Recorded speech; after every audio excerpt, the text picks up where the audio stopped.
জোরে বলেন। পবিত্রতার দ্বারা মানুষ সুস্থ থাকে। সুবহানাল্লাহ বলেন। কিসের দ্বারা? পবিত্রতার দ্বারা মানুষ সুস্থ থাকে। বাহ্যিক সুস্থ, আত্মিক সুস্থ, দেহের সুস্থ, কলবের সুস্থ। এই দুই সুস্থতার জন্য শর্ত কি? কথা বলেন। পবিত্রতা, এটা ধরে রাখেন। তাহলে আজকে আলোচনার বিষয় পবিত্রতার গুরুত্ব। সুবহানাল্লাহ বলেন। আলোচনার বিষয় কি? পবিত্রতার গুরুত্ব। আল্লাহ সুবহানাহু ওয়া তাআলা কোরআনুল কারীমে প্রায় 8 থেকে 9টি জায়গায় কিছু মানুষকে ভালোবাসার কথা প্রকাশ করেছেন। আমি এই মানুষগুলোকে ভালোবাসি। কালকে বলেন আল্লাহ ভালোবাসে। কে ভালোবাসে? মনোযোগ দেন এদিকে। ওয়াল্লাহু ইউহিব্বুস সাবিরিন। আল্লাহ সবুরকারীকে, ওয়াল্লাহু ইউহিব্বুল মুকসিতিন। আল্লাহ ন্যায় বিচারকারীকে ভালোবাসে। ওয়াল্লাহু ইউহিব্বুল মুতাতাহহিরিন। পবিত্র ব্যক্তিকে আল্লাহ কি করেন? ভালোবাসেন।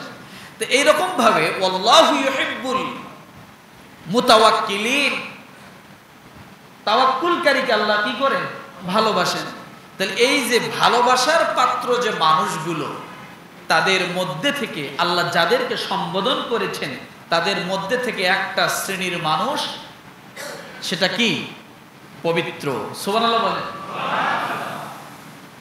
আল্লাহ পাক রব্বুল আলামিন এই পবিত্রকারীদের গুরুত্ব বোঝাতে যে রব্বুল আলামিন কয়েকটা আয়াত নাযিল করে দিলেন কোরআনুল কারীমে। তার মধ্যে সূরা তাওবার 108 নম্বর আয়াত। রব্বুল আলামিন পবিত্র মানুষদেরকে সম্মান দিতে যে, গুরুত্ব দিতে যে, মর্যাদা দিতে যে, আল্লাহ তাআলা কোরআনুল কারীমের মধ্যে আয়াতগুলো নাযিল করে দিলে বলেন সুবহানাল্লাহ। কাদের বিষয়ে কোরআনের আলোচনা? কাদের বিষয়?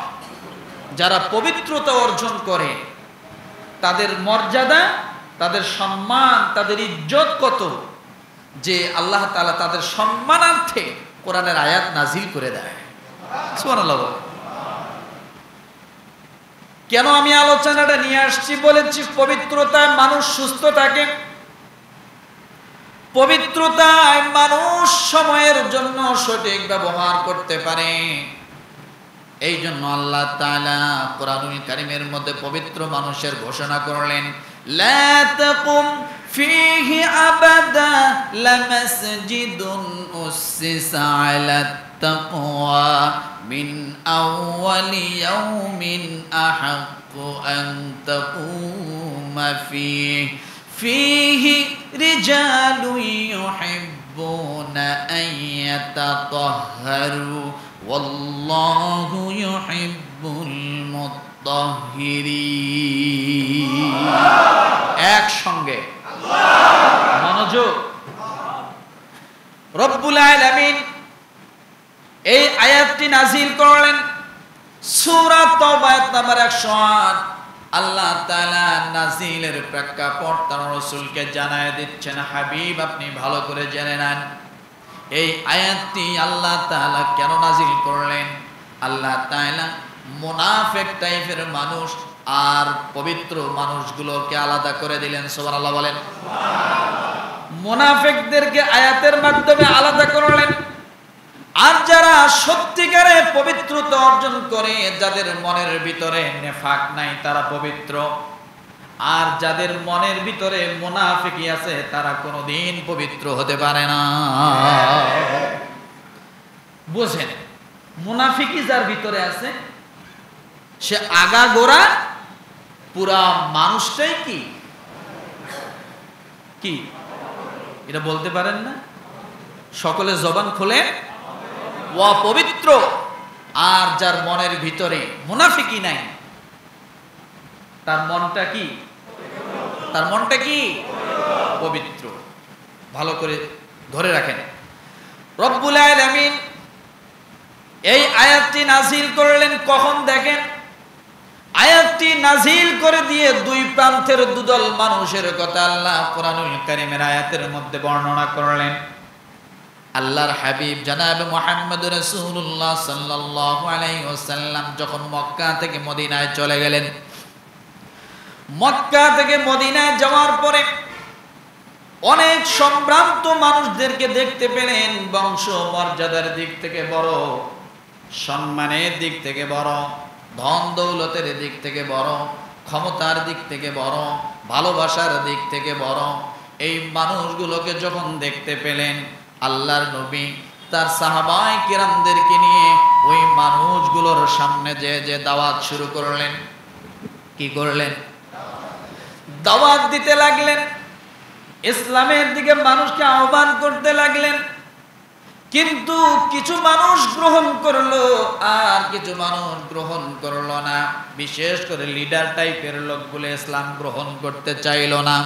কারণ সব সময় মনে রাখবেন, ইসলাম মানার ক্ষেত্রে বাধা যতগুলো কারণ আছে, তার মধ্যে যেমন আমরা মনে করি ইসলাম পালন করতে পারি না শয়তানের কারণে, আমি বলি শুধু শয়তানের দোষ না, ইসলাম পালন করতে না পারার পিছনে সবচাইতে বড় কারণ হলো মানুষের রাজনীতি।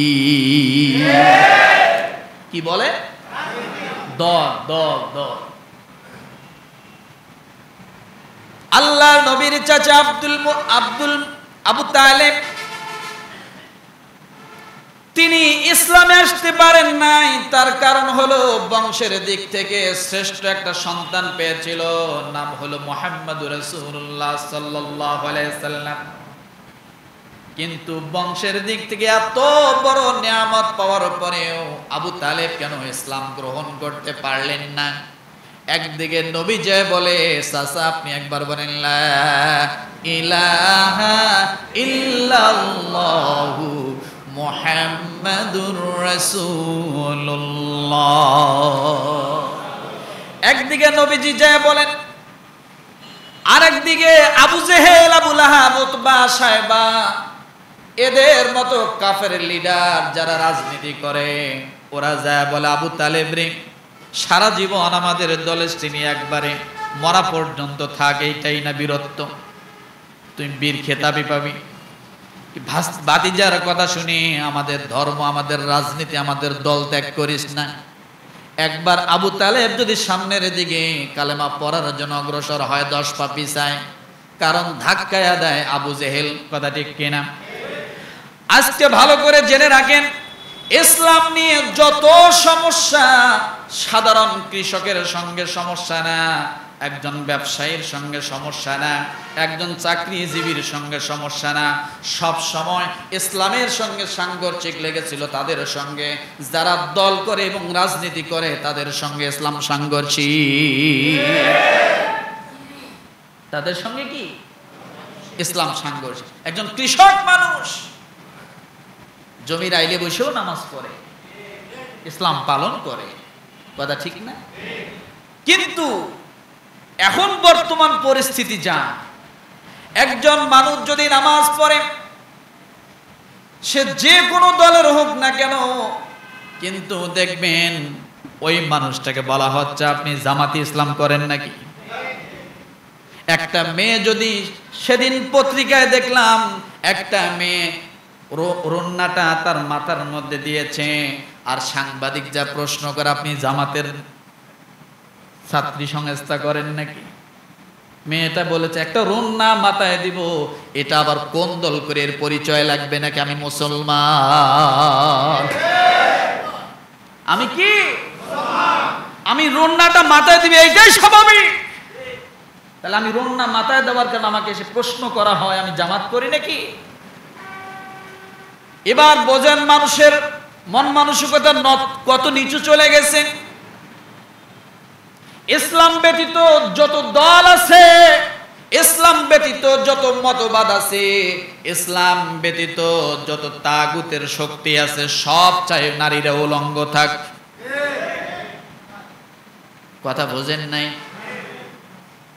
এই জন্য আল্লাহ তাআলা ডাক দিয়ে বলেন, হাবিব আপনি জানায় দেন পবিত্র মানুষগুলো কারা আর মুনাফিক অপবিত্র মানুষগুলো কারা, তাদের ডিসটেন্স আমি আল্লাহ সূরা তাওবার 108 নম্বর আয়াতের মধ্যে করে দিলাম, আপনি এখান থেকে ডিসটেন্স নিয়ে নেন।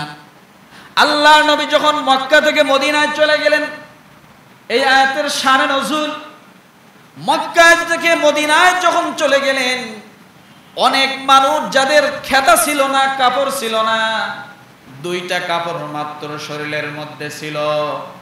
আর মক্কা থেকে সাহাবায়ে কেরাম যখন মুহাজির হয়ে গেলেন, তার একটা গায়ের কাপড় খুলে তার মুহাজির ভাইদেরকে দিলেন। যার একটা খেজুর বাগান ছিল অর্ধেকটা দিয়ে দিল, যার একটা ঘর ছিল পার্টিশন করে দুইটা রুম করে আলাদা করে দিল। ও মুহাজির ভাইরা আপনারা থাকেন। আবার ওই মদিনার মধ্যে সবচাইতে শত্রুর অভাব ছিল না, কথা ঠিক কিনা? আমের নামে একজন গোত্রপতি, সম্মানের দিক থেকে বড় ছিল, বংশের মর্যাদার দিক থেকেও বড় ছিল।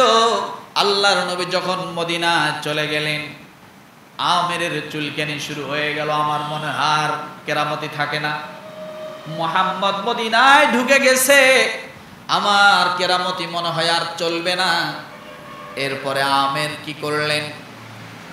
শত্রুতা শুরু করে দিলেন। শত্রুতা শুরু করে দেওয়ার পরও যখন কোনো কিছু কুল কিনারা পায় না, কিছু সংখ্যক মুসলমানদের মধ্যে থেকে কিছু সংখ্যক লোকদের উল্টা পাল্টা বুঝায় নিজের দলের মধ্যে নিয়ে গেলেন।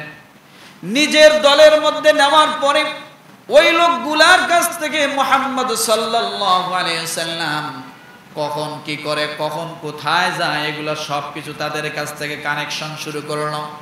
এরপরে যখন সেখানে ভালো কিছু করতে পারলো না, এবার চিন্তা করলো মুহাম্মদকে দমানোর জন্য সবচেয়ে শক্তিধর কোন দেশ। ওই সময় হেরাক্লিয়াসের কাছে চলে গেল। যাওয়ার পরে আল্লাহর নবী সম্পর্কে যখন অভিযোগ জায় করলো যে তাকে যদি আপনি না থামান তাহলে পুরা মদিনার মানুষগুলো মুসলমান হয়ে যাবে। ওখান থেকে যখন কিছুটা সম্মতি পেল, হ্যাঁ মদিনা আক্রমণের জন্য আমরা সৈন্যবাহিনী পাঠাবো, তোমরা তাহলে এবার তোমাদের দিক থেকে প্রস্তুতি নাও। এবার প্রস্তুতি কেমন করে হবে? এবার ওই আমের মদিনার মধ্যে চিঠি দিয়া বলে দিল, তোমরা যদি মুহাম্মদ থেকে ডাইরেক্টলি শত্রুতা করতে না পারো তাহলে তোমাদেরকে একটা কৌশল শিখায়া দেয়। মুহাম্মদ সে যে একটা মসজিদ নির্মাণ করেছে, ওই মসজিদের কাছাকাছি একটু দূরে তোমরা আর একটা মসজিদ করো। কি করো? আর একটা মসজিদ করো।